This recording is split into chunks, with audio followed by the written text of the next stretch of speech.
अस्सलाम वालेकुम दोस्तों, मैं हूं जुल्किफल खान और आप देख रहे हैं बिन अकबर ट्रैवल्स का यूट्यूब चैनल। दोस्तों, मैंने कल वीडियो बनाई थी 5 साल की मल्टी एंट्री के ऊपर। तो बेतहाशाई कॉल्स, मैसेजेस, कमेंट्स कि जी हमारी रिजेक्ट हो गई और हमें वीज़ा नहीं मिला और हमने सब कुछ लगाया और वीज़ा नहीं मिला। बैंक स्टेटमेंट भी ठीक थी, इंश्योरेंस भी ठीक थी। मतलब बेतहाशाई सवालात लोगों ने किए हैं। मुझे नहीं अंदाज़ा था कि आप सब लोग मल्टी एंट्रीज अप्लाई करके और रिफ्यूज़ करके बैठे हुए हैं। बड़ी बड़ी स्टोरीज सामने आई हैं। तो आज की वीडियो मैं इसलिए बना रहा हूं कि आपको थोड़ा गाइड कर दूं कि 5 साल की मल्टी एंट्री 90% रिफ्यूज़ क्यों हो रही हैं आप लोगों की, और आप क्या क्या गलतियां कर रहे हैं, कौन कौन से डॉक्यूमेंट्स अटैच करने हैं और किस तरह से अटैच करने हैं। जब मॉडिफिकेशन आएगी तो क्या करनी है, दूसरी मॉडिफिकेशन आएगी तो क्या करना है, उसके बाद जब फाइनल मॉडिफिकेशन आती है जिसमें वो लिखते हैं कि जी आपने अब अगर सही डॉक्यूमेंट ना लगाए तो ये फाइनल चांस है, अब हम आपका वीज़ा रिफ्यूज कर देंगे। तो ये मॉडिफिकेशंस आती क्यों है और बार बार क्यों आती है और सिर्फ स्टेटमेंट की ही क्यों आती है। तो ये इन चीज़ों के लिए मैं आज की वीडियो बना रहा हूं ताकि आपको स्टेप बाय स्टेप गाइड कर दूं कि मल्टी एंट्री इस तरीके से आपने अप्लाई करनी है। 90% आपका वीज़ा जो है वो अप्रूव होगा, जिस तरह से हमारे वीज़े अप्रूव हो रहे हैं। अल्हम्दुलिल्लाह 90% क्लाइंट्स के वीज़े निकल के आ रहे हैं। कल भी मैंने काफ़ी सारे वीज़े आपको स्क्रीन पे दिखाए भी थे। आप हमारे जो फेसबुक पेज है बिन अकबर ट्रैवल्स का, आप हमारे फेसबुक पेज पे ऊपर भी जाएं तो हर तीसरे चौथे दिन हमारी मल्टी एंट्रीज निकल के आ रही हैं।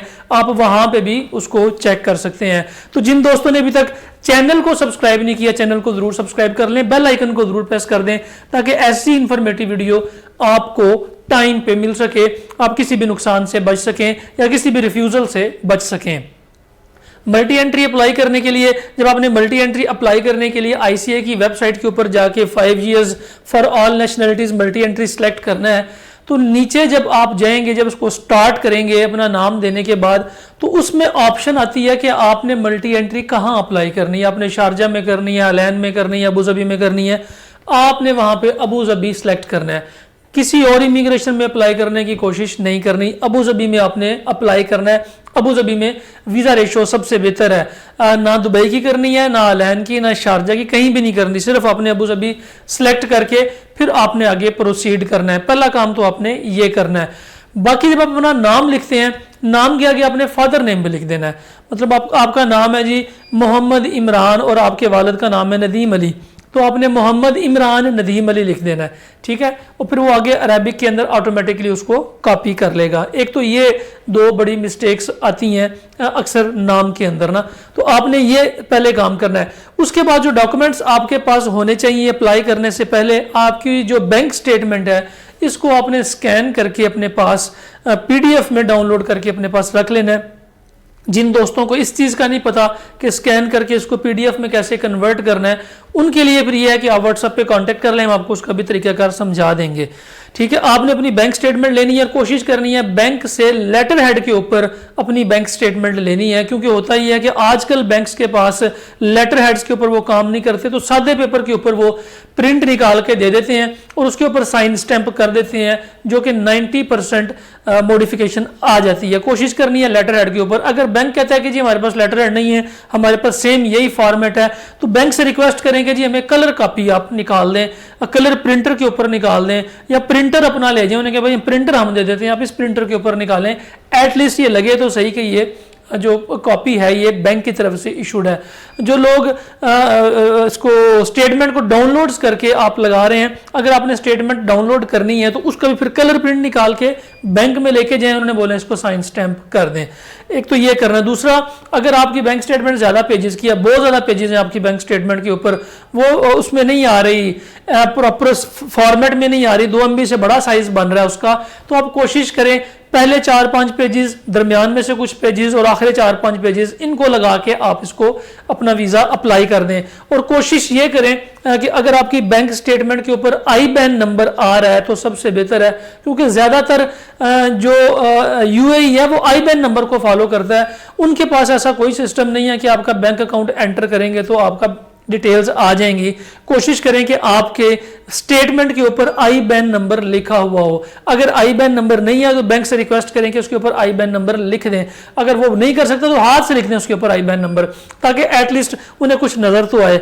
ये हो गया बैंक स्टेटमेंट के हवाले से। बैंक स्टेटमेंट लास्ट 6 मंथ की लगानी है और क्लोजिंग बैलेंस जो है वो 1 मिलियन से ज़्यादा हो, यानी कि $4,000 से एटलीस्ट ये ज़्यादा हो। जब आपकी बैंक स्टेटमेंट हो गई, आपने जो पासपोर्ट है उसको भी हाई रेजोल्यूशन के ऊपर स्कैन करना है। उसके बाद आपकी जो पिक्चर है, पिक्चर आपने स्कैन नहीं करनी, आपने स्टूडियो वाले के पास जाना है, उसे कहना है भाई मेरी पेंट कोट टाइप में एक अच्छी पिक्चर बना दो। पिक्चर बना के आपने उसे कहना है भाई ये जो आपके कैमरे में पिक्चर है ये मुझे व्हाट्सअप कर दो। वो आपको व्हाट्सअप कर देगा और उसे कहना है कि एज एन इमेज नहीं करना, एज ए पिक्चर नहीं करना, इसको आपने एज ए फाइल आपको सेंड करे, ताकि वो फाइल आपके पास आए, जब आप उसको डाउनलोड करें तो उसका क्वालिटी जो है वो मेंटेन रहे। आपके पास बैंक स्टेटमेंट आ गई, आपके पास स्कैन कॉपी आ गई पासपोर्ट की। और लोग ज्यादातर क्या करते हैं, पासपोर्ट की जब स्कैन कॉपी लगाते हैं तो जो बायोडाटा वाला पेज होता है उससे ऊपर भी एक पेज होता है, यानी कि जो पूरा पेज होता है उसके जब उसको फोल्ड करें पासपोर्ट को तो 2 पेज बनते हैं।